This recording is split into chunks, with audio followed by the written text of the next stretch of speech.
नमस्कार मित्रांनो, तुम्हा सर्वांचं माझ्या यूट्यूब चॅनलवर पुन्हा एकदा खूप खूप आणि मनापासून स्वागत आहे। आजच्या व्हिडिओमध्ये आपण बघूया जिल्हा परिषद शिक्षक आणि शिक्षकेतर कर्मचाऱ्यांसाठी एक अत्यंत महत्त्वाची आणि आनंदाची बातमी समोर येत आहे।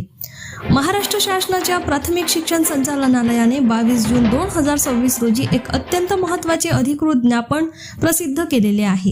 यानुसार राज्यातील जिल्हा परिषद शिक्षकांच्या जून महिन्याच्या वेतनासाठी आणि निवृत्ती वेतनासाठी मोठ्या निधीचे वितरण करण्यात आलेले आहे। प्राथमिक शिक्षण उपसंचालक पुष्पावती पाटील यांच्या स्वाक्षरीने हे आदेश जारी करण्यात आले आहे। सन 2026 ते 27 या आर्थिक वर्षातील माहे जून 2026 या महिन्याचे नियमित वेतन, भत्ते आणि निवृत्ती वेतन यांचा खर्च भागवण्यासाठी शासनाने तब्बल 2,668 कोटी 11,83,000 रुपयांचा निधी या ज्ञापनाद्वारे सर्व जिल्हा परिषदांच्या मुख्य कार्यकारी अधिकाऱ्यांना वितरित केलेला आहे। यामध्ये प्राथमिक शाळा शिक्षकांचे वेतन, निवृत्ती वेतन, खर्च आणि शाळांच्या निरीक्षणासाठीच्या आस्थापना अनुदानाचा समावेश आहे। या परिपत्रात एक अत्यंत महत्त्वाची टीप देण्यात आलेली आहे, जी सर्व कर्मचाऱ्यांसाठी आणि पेन्शनधारकांसाठी महत्त्वाची आहे।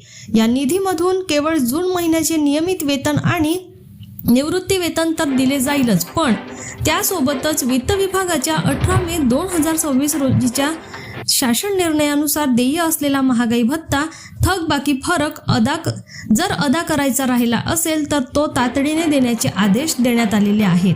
या व्यतिरिक्त इतर कोणतेही देयक या निधीतून खर्च करता येणार नाही आणि या निधीमध्ये कोणत्याही प्रकारची कपात केली जाऊ नये असेही स्पष्ट करण्यात आले आहे।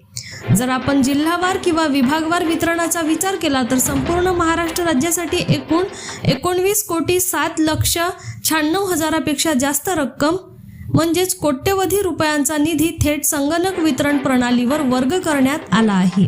यामध्ये पश्चिम महाराष्ट्र, मराठवाडा आणि विदर्भातील सर्वच जिल्ह्यांचा समावेश असून शिक्षकांच्या खात्यात पगार वेळेवर होण्याचा मार्ग आता मोकळा झालेला आहे। पुन्हा भेटू एका नवीन अपडेटसह नवीन व्हिडिओमध्ये। धन्यवाद।